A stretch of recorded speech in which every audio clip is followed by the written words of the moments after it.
they did an excellent job both with 377 and the Aadhaar case. Uh, there are some litigations where, unfortunately, the lawyers get a little over involved. And I don't want to comment on writing about cases and how they should act or whether they should go to the media in sub judice cases. Vrinda has already covered it. But in those cases where lawyers get overly involved, there does come a time when they tend to lose their objectivity. And that's the concern. I mean, as a lawyer, you can never lose your objectivity about the case. And as long as you're able to maintain that objectivity, I don't see any problem with a lawyer being associated with a case or or being known about that case or being passionate about that case. But the objectivity has to be kept because at the end of the day, the lawyer is an officer of the court. The second point that I do want to talk about is, I mean, just again from my own personal experience, I mean, I was involved with the entry of foreign law firms case. It's something I'm very passionate about. I think you need to have foreign law firms coming into India. I argued for a forum called the Global Indian Lawyers, and we lost. But fine. I objectively put out our submissions. The court didn't agree with us, and that's where the matter is. Now, I might feel bad about the loss, but that doesn't mean that the judgment is bad. The judges took a view which they believe was the correct view. Yeah, I think the point Nakul raises about objectivity is very, very important. Sure. So speaking about objectivity, what are the type of objective sources that you can rely on to explain your point of view to court? Like, for instance, RTI queries, academic articles. How do you explain tech to court? What are the things that the court looks to with more credibility? What put forth your point or help bringing forth your agenda before the court? So, Vrinda, Nakul, I mean, it's up to you, whoever wants to take this. Tanya, I like the way you say Vrinda, Nakul. It naturally means Vrinda first, Nakul second. So, Vrinda, please go first. Thanks, Nakul, you're being too kind. I think there are various ways, obviously, to establish objectivity. I think, you have seen newspaper articles, obviously, one of the things traditionally that have been relied upon in PILs. There is now often, a case in court is often made that, newspaper articles may not be as objective and, they may have a certain viewpoint, which is not necessarily objective. So I think apart from that, what is very important is to supplement your case with RTI queries, with questions from the Lok Sabha, with any expert affidavits that you can build. So in Aadhaar, for instance, we relied a lot on RTI replies. So, these were RTI replies that had been filed about in how many cases had the UIDI, filed police complaints themselves. So you may remember one of the provisions in the Aadhaar Act, Section 47, prohibited an individual from filing a criminal complaint. Only the UIDI could file that. So RTI queries had been filed, which showed the number of cases in which the UIDI had acted upon, in proportion to the number of complaints it had received. Also, lots of Lok Sabha questions and Rajya Sabha questions, so replies of the minister on various factual aspects. I think this is a very underappreciated resource, but is actually very, very useful. I think expert affidavits in the last 2 or 3 cases that I have been involved in, we have tried to file expert affidavits so that they can explain the technology behind it. I mean, at the end of the day, technology, you can't sort of say, the technology is something I can't really understand, because the design of the technology is often at the heart of the whole project and decides the legal outcomes. So in Aadhaar, there were expert affidavits that were filed about, the security, the surveillance concerns, the security aspects. Unfortunately, the court didn't give much credence to any of the petitioners' affidavits and only called upon the unions, the UIDI's chief, to answer certain questions. But in the Jammu and Kashmir petition, for instance, we filed 2 affidavits. We filed one, an expert affidavit for someone explaining the distinction between 2G and 4G. And this really went into, under 2G conditions, what are the apps that you could download? How long would it take to stream a certain video on YouTube versus 4G? So, really going down into not just the, in the larger question of, 2G means you don't have any access, but to say that online educational content cannot be accessed on 2G because it takes too long. And then we also filed an affidavit of a journalist who had then spoken to people in Kashmir who were unable to file their own affidavits because of the lack of internet access.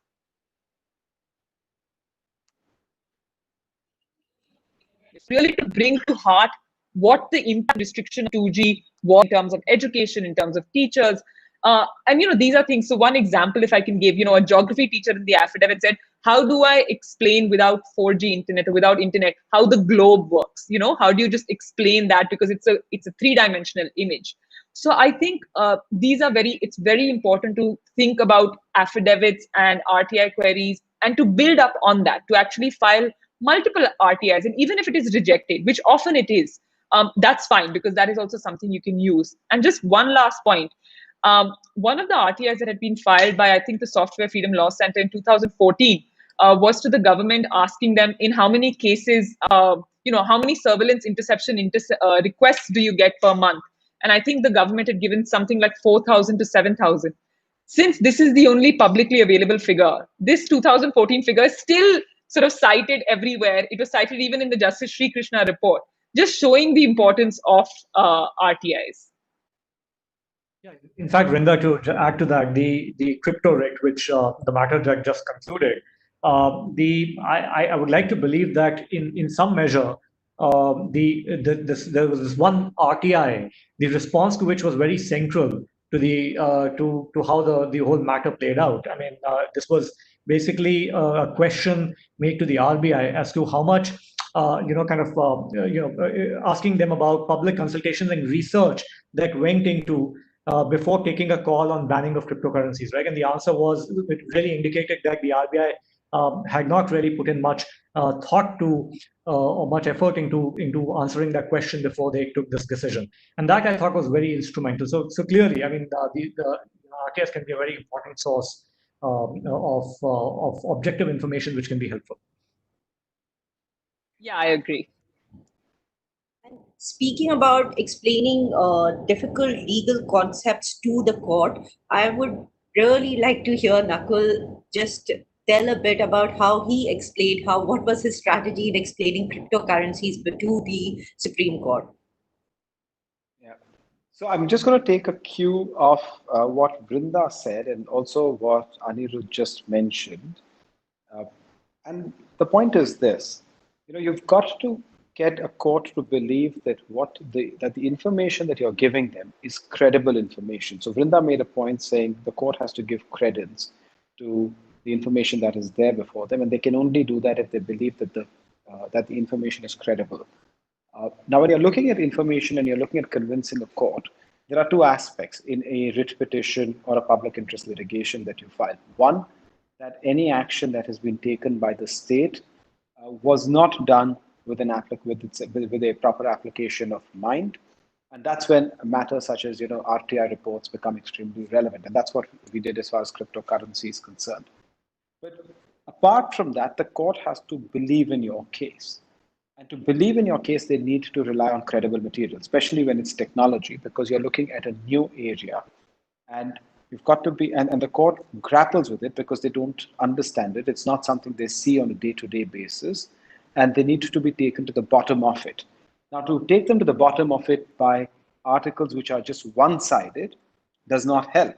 So if before, in the cryptocurrency case, if we had cited articles only by cryptocurrency enthusiasts, all you would have heard is 100% good things about cryptocurrency.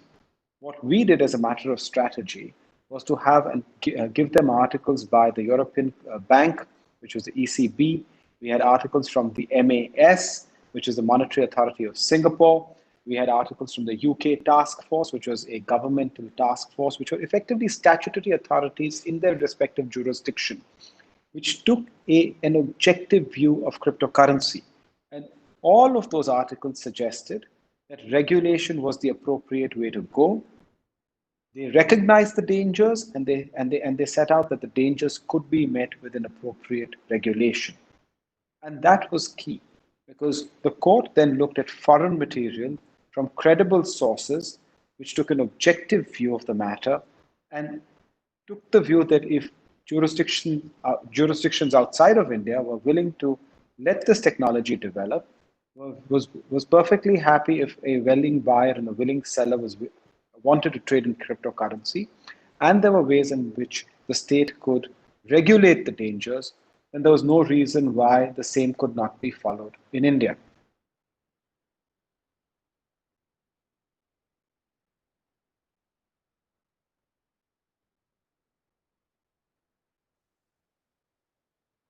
That's all I have to say, Tanya. Did I answer that question? Yeah, Sorry, I think I was on mute. and there was a difficulty in unmuting me. So yes, Anirudh, you were saying something? Please go on. Okay, so we have also touched briefly, and I think Nakul put this across beautifully, that it is about advocacy, of getting people on the same page. And we also know that litigation is a lost resource for a lot of individuals. They want to come to this at the very end. So before taking any matter to court, how can one effectively engage with a regulator? What sort of representation, what sort of petitions have, in your experience, have you seen have actually made the regulator change their stance? Or are they just something you file which gets filed away somewhere has any effect? So, Vrinda, if you could just walk us through this, because I understand that you have some experience in this. So, not that it was a successful experience, but for instance, in the Jammu and Kashmir matter, the Foundation for Media Professionals, which was the petitioner, had actually written to the government, to the Ministry of Home Affairs, to the Principal Secretary of the Government of Jammu and Kashmir, asking for restoration of, first highlighting the problems with 4G. So even before we filed the second writ petition, saying that, look, thank you for restoring for internet access, but 2G internet access is just insufficient. Especially in times of COVID, there are lots of problems being faced by people all across. So we call upon you to restore a 4G internet. We never heard back. We then sent another reminder, didn't hear back, then filed the writ petition. That did help us, even though we never heard back, establish to the court that we had some locus and we had some interest in the case. We had been following this. We had intervened in the first round of litigation. We had followed up on litigation. That's why we were coming before the court in the second round of litigation. We have also already written to them after the judgment, to the special committee now, putting forth certain arguments and asking for restoration of 4G internet. So even if the regulator doesn't respond, and in my experience, regulators almost never respond, which is why the RTI is such a beautiful tool, right? Because they are statutorily forced to respond. I think it is important for representations to be made. Very often you do see it's a combination of factors. So whether it's a representation, whether it's public opinion, whether it's people writing in the public, concerns that are raised. So it's not. So if you've seen, I think 2015, the TRI had released the draft encryption policy, which had lowered encryption standards. There was a collective outrage amongst, civil society and activists and, industry bodies saying that reduction in encryption is actually very dangerous. And TRI rolled back that policy. So it may obviously, net neutrality. I think the net neutrality is another great example of people writing to TRI and it having some sort of impact. So in some cases, it depends on the regulator. TRI has a statutory mandate for public consultation. So historically, it is, institutionally and historically, it is more equipped to answer people's concerns, and it is more open to hearing different stakeholders' concerns.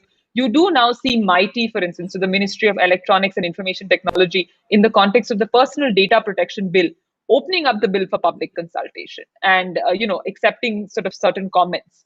So I think it does help to keep on pushing to write to regulators on a certain issue, either when a case is just before a case is going to court or otherwise generally, to show that you're engaged in the issue and, always in the hope that something may change or you may get a positive result. If I could add to that, I think our experience in the cryptocurrency matter was similar in that we had engaged extensively with the regulator, with the RBI, before going to the court over the last year or so. And there was absolutely no response. But I think it really helped in the course of the matter that we had done so in the past. One being that, when the RBI was presenting its plethora of concerns that it had with cryptocurrencies and how they could not control the use of cryptocurrencies in the country, we were able to say that, well, it is possible to solve for many of these concerns, and in fact, this is all part of the many representations that we've been making to you over the years. It's just that you've not considered any of these responses before. To which ultimately then the court passed an order that these representations should be made again to the RBI, and the RBI should, within a certain time frame, respond back. They did reply by, in the court, and with a very broad brush, not a specific response, essentially. And the court then came back and mentioned that, well, these were very specific responses made by the petitioners, and they warrant a specific reply from the RBI as well. So I think it did play well in our favor to that extent. So I do see the value in doing that. Okay, so now, so far we've been speaking about litigation which is genuine, which the court takes seriously. But over and over in the past few years, we've seen a trend of a lot of frivolous litigations being filed and the court coming down very severely on such litigants. So how do you separate the grain from the chaff? How do you see whether litigation is frivolous, whether the litigation is serious, and what are the sort of penalties that you would invite on yourself if you fall on the wrong side? So, Nakul, Vrinda. Okay, fine. Nakul, yeah. So I can see that I've been cued into this one first. Tanya, at the end of the day, I think as lawyers, you're fully aware about litigations that are frivolous, right? And it's one of the unfortunate things that happens in India. But today, lawyers in India and all over the world have a professional ethical obligation. In India, unfortunately, a lot of that is not implemented very often. So, if as a lawyer you advise your client to take a frivolous litigation to court, whether it be a private litigation or a public litigation, the court is and the court should come down heavily, not just on the client, but sometimes even on the lawyers. And there are, in fact, outside of India, wasted costs or cost orders which are issued against lawyers if the court takes the view that it's the lawyer who's wrongly advised the client to take a case to court. Now, if you had a robust system like that in India, and a lawyer who's effectively the means to the end for a client, because it's the lawyer who takes the case to court, takes the view that it's a frivolous litigation, then the lawyer should dissuade the client from taking that case. On the other hand, if the lawyer believes objectively that there is a case to be made out, then I think the lawyer should be able to set out that case in a manner where the court may or may not agree with the case, but does not take the case to be a frivolous litigation. And that's where the greater the objectivity in the lawyer, the greater the objectivity in the case that's put forth, and the lesser the chances of a court taking the view that it's frivolous litigation. And that's really where the key lies. In terms of penalties, if you start flooding the court with frivolous litigation, I see no reason why the court should not discourage such attempts. And in discouraging such attempts, if compensatory costs need to be paid, then frankly, those compensatory costs should be ordered. As long as there is some merit in a litigation, then the courts, in my view, should consider the case, and depending on the outcome, should take their view on whether costs should be granted or not granted. Also looking into the financial situation of the parties that have brought the case before the court. Vrinda, you can let us have your views now. I think actually Nakul has said everything that needs to be said on this. I do think that we should be aware that while PILs are obviously very beneficial, there are also a lot of frivolous PILs that get banned. And I think the Supreme Court shouldn't even issue notice. I think if you may remember, a couple of years ago, a PIL was filed for banning websites that I think post Sardar jokes, right? And these are not issues that the Supreme Court should be concerned with. These are petitions that should get dismissed with costs because they do actually waste the time of the court. And unfortunately, I think one of the problems institutionally or structurally in our judicial system is that costs are not used as a mechanism in any manner that deters such behavior. Like, we don't really have a history of courts imposing costs for frivolous litigations in a way that a lawyer would actually then disincentivize the client from filing such cases. So I do think that courts should come down strictly on frivolous PILs. Sure. Vrinda, could you also talk about the choice of counsel? I mean, when do you decide to go with a senior counsel and not, or any other considerations that go into making that decision? I think I'd it actually be obviously. very happy to hear Vrinda on this. I think it does depend on the forum. I think these are cases that are often very important that involve complex issues of constitutional law. So having someone with experience is really really helpful. Obviously, that could be a senior counsel or that could be a senior member of the bar. So someone who may not be designated, but who is still in your experience very senior and has the requisite experience to run the case. So you see, I think in the Supreme Court, maybe there's a there's a higher tendency to take senior counsels because of the way the court is structured. But I think as long as the lawyer involved has certain amount of experience and will be able to carry a case of that nature, I don't think it necessarily matters. So, for instance, in the Kerala High Court, the lawyer who had led us there was not a designated senior counsel, but was a lawyer, who was senior in terms of experience. So I do think it depends on the forum a bit, but as long as the person is, qualified and experienced, I don't think it makes as much of a difference. Sure. I think we discussed this earlier as well, before we got onto the webinar, that the matter can really turn on how the relief is framed, right? So could you help us understand the importance of framing the relief with precision? And maybe if you have any anecdotes to share, that would really help. So Nakul, do you want to go first? No, Vrinda, you're going first. So I think in terms of relief, what's important is that it should be clearly framed. So if you can have multiple reliefs, but as long as they're clearly framed, that's sort of the most important thing. In many cases, you do have an alternative relief. I would sort of maybe restrict the alternative reliefs to one alternative and not multiple. So just to give you maybe one or two examples.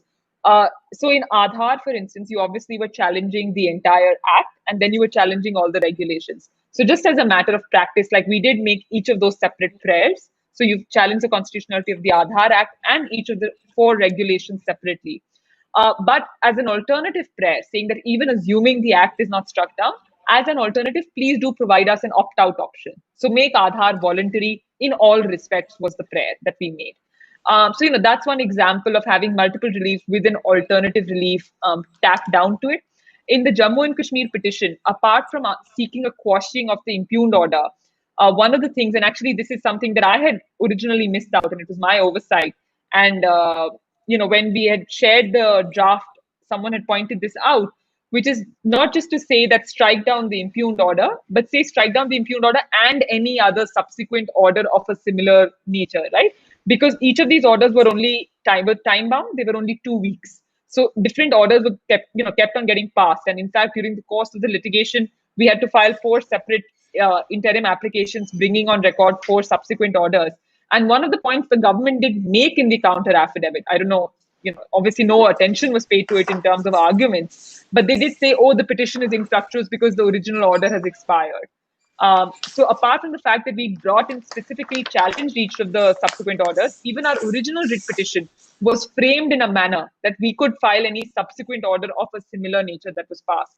And the second relief we asked is, apart from quashing, asking for the consequential relief. So sometimes you kind of forget to ask the consequential relief, which is then restoring internet access. It's not that these reliefs may not be granted. I just think it helps bring clarity and avoids any potential argument about this.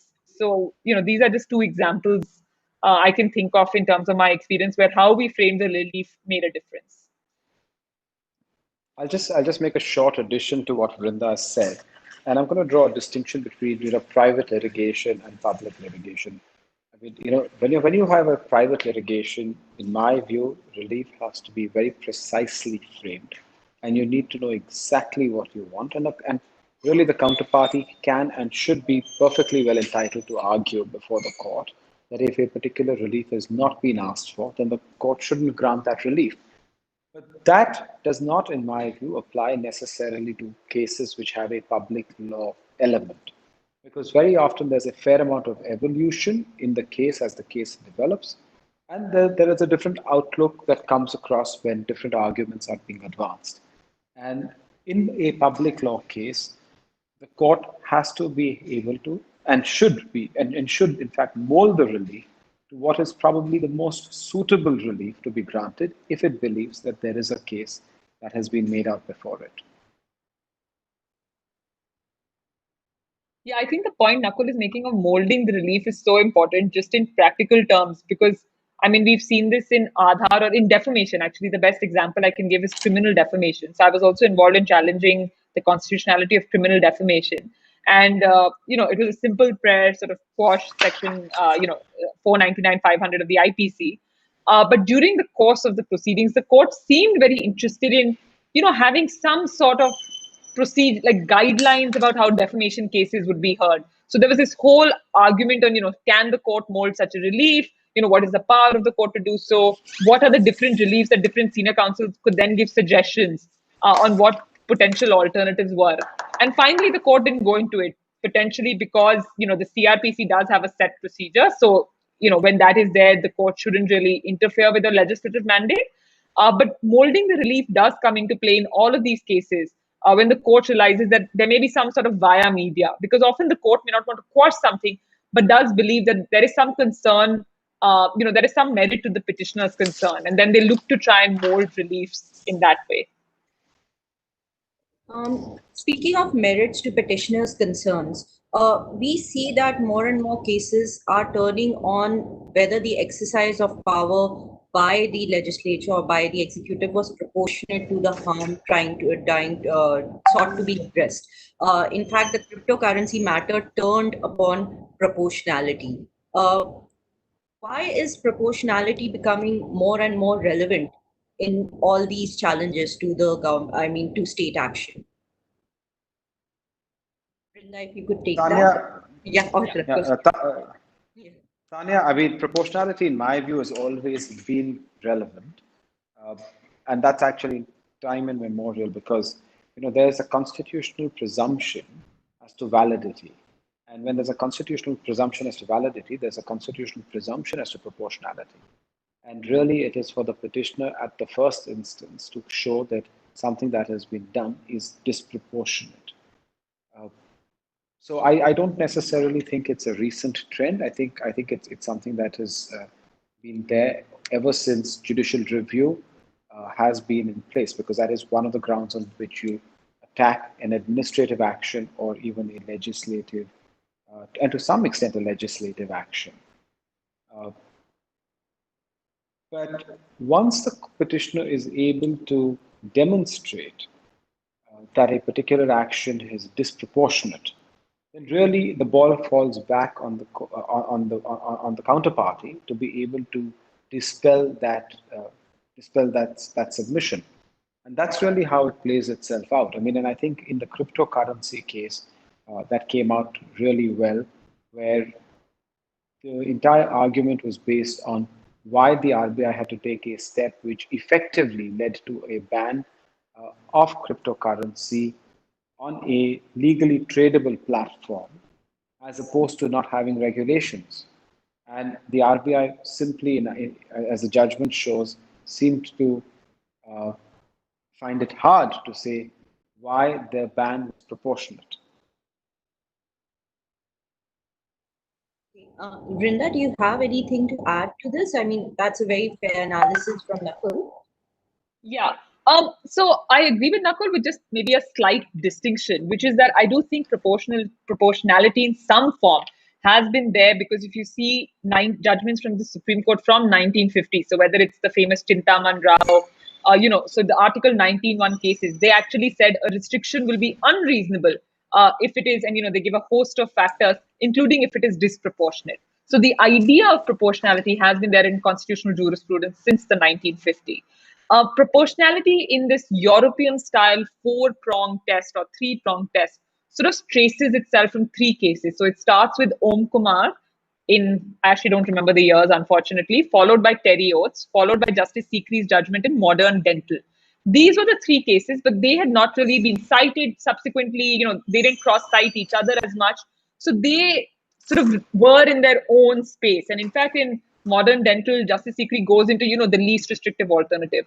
I think in Puttaswamy, when these cases sort of all came together in the idea of privacy, and that sort of really led to this four-prong test now being almost a standard in constitutional adjudication. So proportionality is a question of like a standard of review, right? So how do you assess the courts, how do you assess the government's action? And you do it through these 4 steps. And now you see Puttaswamy being cited in the Aadhaar judgment, in the crypto judgment, in Anuradha Bhasin, so that's the Jammu and Kashmir judgment. It is now the standard in sort of constitutional litigation. And the point Nakul made about the presumption of constitutionality does come into play even when we talk about the burdens, the different burdens of proof that are there on the government and the litigants and the petitioners in terms of dispelling or discharging their burdens of proof. So, Vrinda, what is strategic litigation going to look like this year in light of COVID? I don't. Some of this even now. So, I mean, we had the entire Jammu and Kashmir hearing happened electronically through the Supreme Court's video app. Everything was filed electronically. The court heard us. They had obviously downloaded everything, and all the petitions had been printed out. So it may not have been a truly electronic hearing, but I think, of course, and even the Kerala High Court matter on Arogya Setu was happened through Zoom. So in Kerala High Court, they're actually using Zoom and not any other app, and so that's open to the public. I think VC hearings are obviously here right now to stay. Justice Chandrachud, had that whole committee and explained how e-litigation is going to happen. But I do think eventually courts will go back in some ways to physical hearings again. I think in some cases it is hard, when you have multiple parties to sort of, put forward arguments, everything. I'm not sure this change will be permanent. That's sort of like, I think the push to go back will be quite strong in certain sections of the bar, and you're already seeing that, right? There is a lot of writing that's coming out saying VC hearing should not be the future. VC hearing should not be the future. So I think the bar is fairly divided on people who think this is actually much more convenient because it helps clients, it saves costs. Clients can also log in and actually see the proceedings. So I think both these concerns are there. I don't think it will permanently make any change. I mean, I do think if we are to go to VC hearings, we will have to make certain changes in the way it's heard. I do think cases have to be made open. So, in Supreme Court, we do have the idea of open justice, right? So anyone can technically go to court and listen to a hearing. Whereas when you have these apps, so Zoom, obviously anyone can log in if they have the link, which the Kerala High Court posts on its website. But with the Supreme Court app, an interested party can't really go and listen to proceedings. So I do think these are different considerations. But I think, I'd be interested in what Nakul has to say about this also. So am I. Okay. I mean, if you're asking me about VC versus non-VC, I actually thought I wouldn't comment on it because I think there's been a significant degree of comment on it. What I'm a little more keen to comment on first, and if you push me, I will comment on VC hearings, but is in relation to the kind of cases. Now, in COVID times, really there's been a significant amount of litigation, but all of that is related to COVID-19. And when you've got litigation related to COVID-19, and it's the impact not just, as Vrinda said, on the 4G access as far as Jammu and Kashmir is concerned, you've had challenges to the order of the Ministry of Home Affairs, which made employers have to continue paying their employees. You've had other issues as far as migrant labor is concerned. They're all national issues. And that's why you see there's a greater propensity of people to approach the Supreme Court directly in relation to public interest litigation, which is COVID-19 related.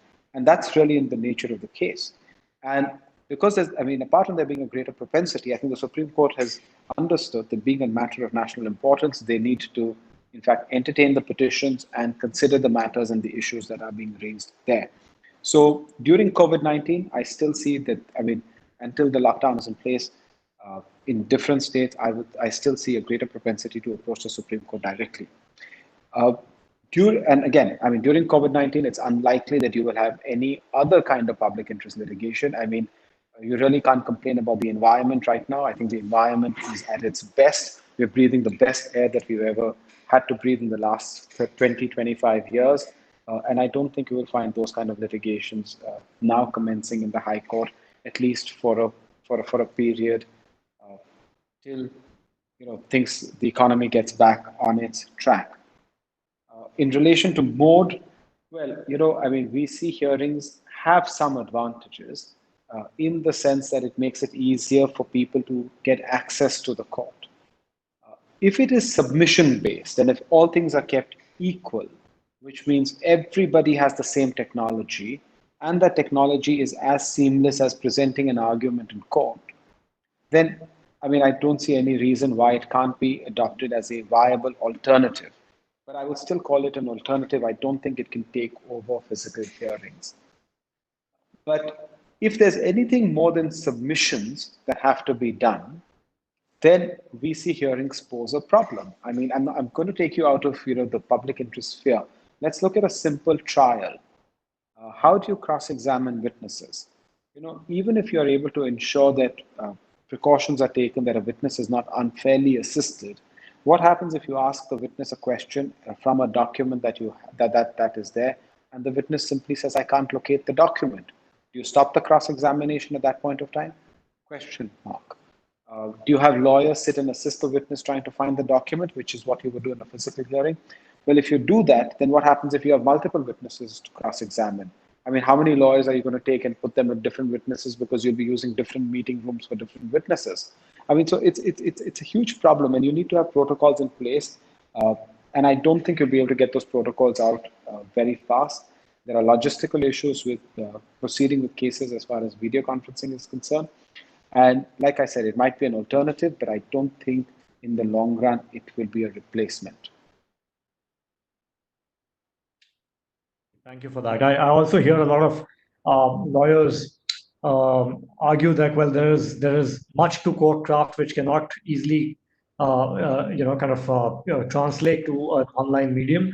But I disagree there, because ultimately court craft is not the end. It's merely the means, and it has to, I think, I mean, it should kind of adjust to the new realities if they're generally if it means more and better access to justice, then why not? But with that, thank you so much. I really enjoyed this conversation, Vrinda and Nakul. Thank you for taking out the time. And as you said, Nakul, when starting out, strategic litigation is really about managing the turbulence and the headwind, right? So I think that was a great way to put it. So thank you for your thoughts. Really enjoyed it. Thank you. Thank you. Thank you so much.